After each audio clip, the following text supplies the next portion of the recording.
Hello, welcome. My name is Ty Paradela, and I'm here with my colleague Angela Beck. We are alumni from the RPL program, and we're here to explain the recruitment process for this year's campaign. The first step of the process is the screening of applications, and this will be conducted in November and December 2020. In this step, we'll be looking at your educational accomplishments, your academic excellence, your policy relevant experiences, and your experiences in leadership and initiative experiences. And so in this phase, we are looking not we're looking at your profile, not just your scholarship, but also your contributions to your own community. And then if you're successful at that stage, the screening of applications stage, the next step is a written exam, which for this campaign will happen the week of January 11th, 2021. So this is usually a briefing note scenario, so essentially a fact pattern that sets out a public policy issue facing the government of Canada, and you have a few days to put together a briefing note. And once we receive that, we use that to assess your capacity to communicate effectively in writing, as well as your analytical skills. If you've never written a briefing note or haven't even heard of one, don't worry. We provide a template and a sort of explanation of what is expected, but it's usually about analyzing that situation and then providing a recommendation based on that analysis.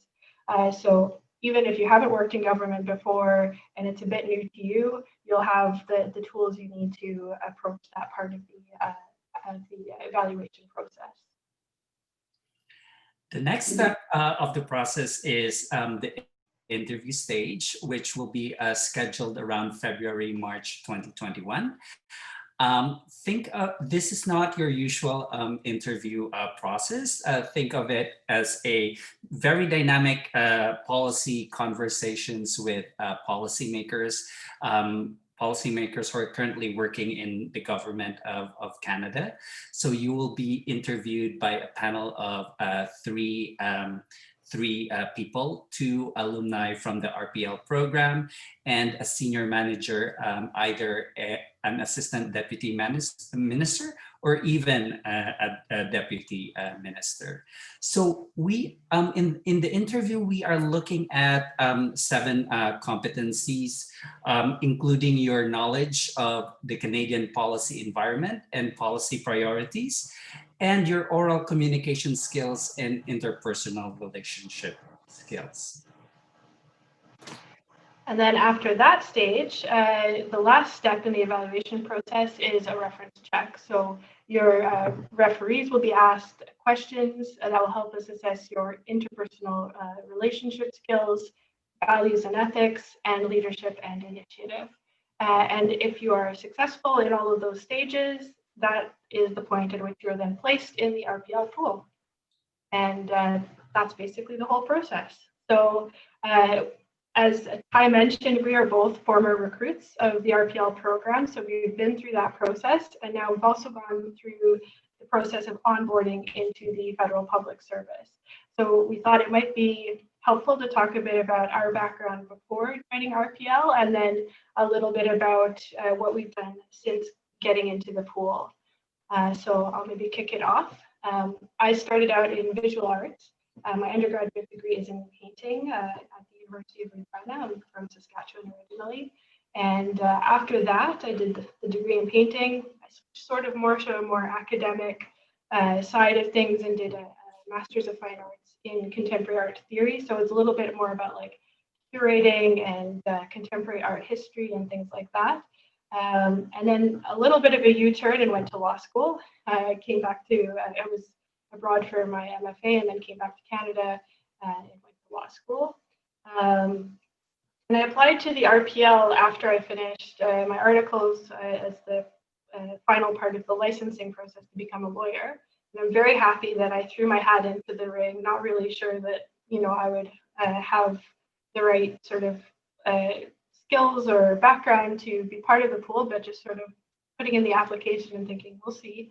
But I'm very happy I did, because really wanted to work for the federal government, and very happy to have this pathway in because it gives you so much flexibility in terms of landing in the right place. So I spent a couple of years in private practice in law, and then used my RPL ticket to join the Department of Canadian Heritage, which was really nice because I was sort of in a legal policy shop. So I came in as a policy analyst and not as a lawyer, but we had a very legal orientation to the policy we were doing because it was related to legislation and regulations made under the Broadcasting Act. And so it was really nice to bring together my sort of previous life in the sort of fine arts and culture world, and then marry that with the legal training I'd done in the interim. I started out at Heritage and had a fantastic time. I think I've since moved back into law, but I'm very glad I had that experience of, you know, what we say as lawyers as the client side of things, for the people I now provide advice to, getting some insight into how decisions are made in the federal government, how policy is developed, and having that now that I'm back in practice as a lawyer at the Department of Justice, where I'm a legislative counsel for the Legislative Services branch. So I get to write laws, which is a ton of fun because you get to work with a colleague, and there's always two drafters for every regulation or statute because they're done simultaneously in French and English. So it's a very collaborative role, and it's been a ton of fun. So it's nice to come in through the RPL. You can find a great fit for your first position, but you're joining a huge organization with a lot of opportunities. So there's a lot to explore after you've made the transition. So that's what happened with me. Maybe I'll pass it over to you, Ty. That's very interesting, Angela, because I too started in the arts. I trained as a playwright. I also worked for a little bit in the television and film industry, both in the Philippines and in Canada. So this around this time, in that my family and I migrated from the Philippines to Canada, and yeah, I continued working in the arts, but at a certain point, I also decided to turn to history and really be, really get into historical scholarship, especially when I entered graduate school. So I'm just finishing my PhD in history currently. At the same time, I have been involved in LGBT advocacy both in the Philippines and Canada. I have been involved in HIV prevention advocacy as well, and I got very interested in student politics, especially around sexual harassment and sexual assault in post-secondary institutions. And I think just, in remembering and in thinking about these experiences, all this experience have helped me, have pushed me to my current position in the federal government. So I was recruited into the RPL pool in 2019. And then I started my first job in the public service at the beginning of this year, 2020. I'm currently a senior policy analyst in the gender-based violence policy division at Women and Gender Equality. And we are currently busy drafting the National Action Plan to end GBV. And so there's, very busy time, but also very fulfilling because I feel like I'm contributing to the national conversation, the national movement to end GBV here in Canada. So for a first job in the public service, it's great. And I look to exploring more opportunities later on within the department or even in other departments within the Canadian government. Thank you. Excellent. I didn't know about the background in theater. That's super interesting. We can talk more about it. Yeah, definitely. Well, and if all of this sounds interesting to you and you'd like to apply to the RPL program, the campaign this year will run from October 27th to November 9th. That's when you'll be able to apply online. The first link you see on the screen is the link to our official website, where then you'll have a link to the application itself.